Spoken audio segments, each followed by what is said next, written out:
William Dalrymple की जो बहुचर्चित बुक है the golden road, how ancient India transform the world, इसमें ये बताया गया है कि किस प्रकार से मुसलमानों के आने से पहले यानी सन 1200 से पहले जो भारत का स्वर्णिम इतिहास था उसमें भारत का जो प्रभाव है, जिसे विलियम डेलरिम्पल ने इंडोस्फीयर बोला है, वो कैसे पूरी दुनिया में फैला हुआ था।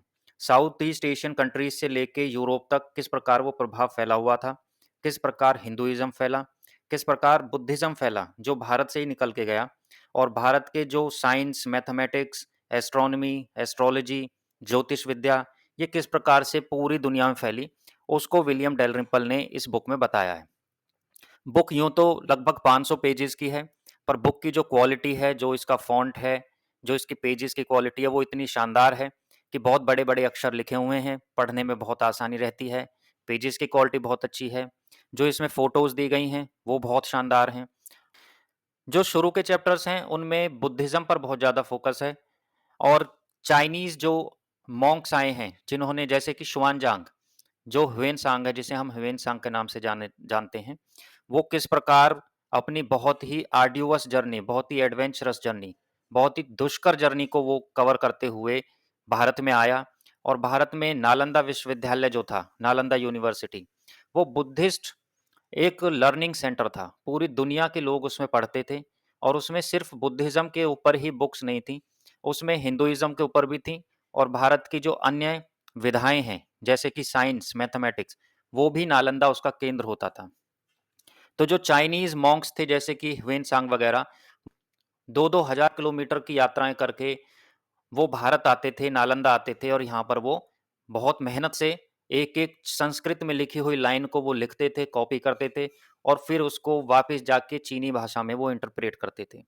भारत से बहुत सारे लोग, मॉन्क्स वगैरह, फिर चाइना भी गए, क्योंकि चाइना के जो रूलर्स हुए हैं उसमें जो एक लेडी हैं रूलर, वू जेतियान, सबसे ज़्यादा उन्होंने भारतीय ब्राह्मण जो स्कॉलर्स हुए हैं, चाहे वो साइंस के ऊपर हों, चाहे वो बुद्धिज़्म के ऊपर हों, उनको बुलाया, और चाइना में इस प्रकार से बुद्धिज़्म का और हिंदुइज़्म का प्रसार हुआ। शुरू में जो शुरू के चैप्टर्स हैं उन्हें पढ़ने में बोरियत भी हो सकती है, क्योंकि उसमें हमें ऐसा लगता है कि तुरंत ये बताया जाएगा कि भारत का इतिहास क्या था, कैसे भारत का प्रभाव पूरी दुनिया में फैला। लेकिन ये स्टोरी बड़ी धीमे-धीमे चलती है। बुद्धिज़्म पर बहुत ज़्यादा फ़ोकस है शुरू के 3-4 चैप्टर्स में। इसके अलावा रोमन एम्पायर जो है यूरोप में, उसके साथ भारत के क्या ट्रेड रिलेशंस थे, किस प्रकार रोमन एम्पायर के लोग यहाँ से भारत के जो सामान हैं, उनको यहाँ से ले जाते थे, और बदले में भारत को बहुत सारा सोना वो देते थे। तो किस प्रकार से भारत एक सोने की चिड़िया बन गया। इसके अलावा साउथ ईस्ट एशियन कंट्रीज़ को स्वर्ण भूमि कह के बताया गया है। यानी जब रोमन एम्पायर का डिसइंटीग्रेशन हुआ, उसका विघटन हुआ, और वो ट्रेड खत्म होता चला गया, तो फिर जो गोल्ड की सप्लाई थी उसको पूरा करने के लिए साउथ ईस्ट एशियन कंट्रीज़ से भारत का ट्रेड बढ़ा। उस ट्रेड के ज़रिए ही फिर भारत का प्रभाव यानी इंडोस्फीयर, भारत का कल्चर, इसका हिंदुइज़्म, इसकी साइंस, इसका बुद्धिज़्म, वो फिर साउथ ईस्ट एशियन कंट्रीज़ में भी फैला। इसी का एक एग्जाम्पल है कि दुनिया का सबसे बड़ा हिंदू मंदिर अंकोर वाट में है, यानी कंबोडिया में है। लास्ट के जो चैप्टर्स हैं उनमें जो मिडल ईस्ट कंट्रीज हैं यानी वेस्ट एशियन कंट्रीज, जो अरब कंट्रीज हैं इस्लामिक, उनमें भारत की साइंस और भारत का संस्कृत के जो टेक्स्ट्स हैं साइंस के ऊपर लिखे हुए, वो कैसे वहाँ पहुँचे, और इंडो अरेबिक जो नंबर्स हैं, जो मैथमेटिक्स है, जो न्यूमरल्स हैं, वो कैसे उन्होंने उस क्षेत्र में प्रसार किया, जहाँ से वो फिर यूरोप में पहुँचे। तो इसके बारे में फिर अच्छे से बताया गया है।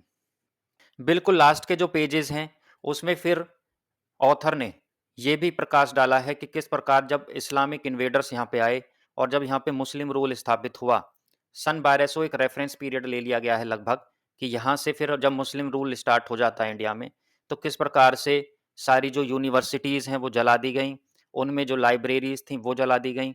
इसके अलावा हिंदू टेम्पल्स, बुद्धिस्ट टेम्पल्स, वो सब तोड़े गए, मस्जिदें बनाई गई। तो बहुत ज़्यादा जो भारत का कल्चर है उसका नाश हुआ। लेकिन भारत और जो ये इस्लामिक कल्चर आया, उसका फिर एक हाइब्रिड भी बना, उसका एक मिक्सिंग भी हुई, और जो इंडियन कल्चर है वो फिर इंडो इस्लामिक कल्चर बन गया। यानी उसका आर्किटेक्चर, उसकी सोसाइटी, वो एक प्रकार से इंडो इस्लामिक, उसमें वैल्यूज़ आ गई, एक हाइब्रिड वो कल्चर बन गया। जो पर्शियन है लैंग्वेज, वो भारत की लैंग्वेज बन गई। फिर जब अंग्रेज आए, तब उन्होंने इस इंडो इस्लामिक कल्चर को पीछे धकेला और उसके बाद इंग्लिश को यहाँ पे प्रमोट किया, इंग्लिश यहाँ की लैंग्वेज बनी।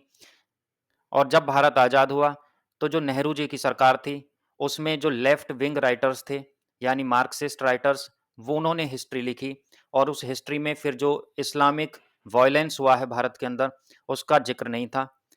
तो इस प्रकार से ये बुक पढ़ने में अच्छी है, लेकिन शुरुआत के चैप्टर्स काफ़ी बोरिंग भी लग सकते हैं, लेकिन बाद के चैप्टर्स में फिर इंटरेस्ट आने लग जाता है। धन्यवाद।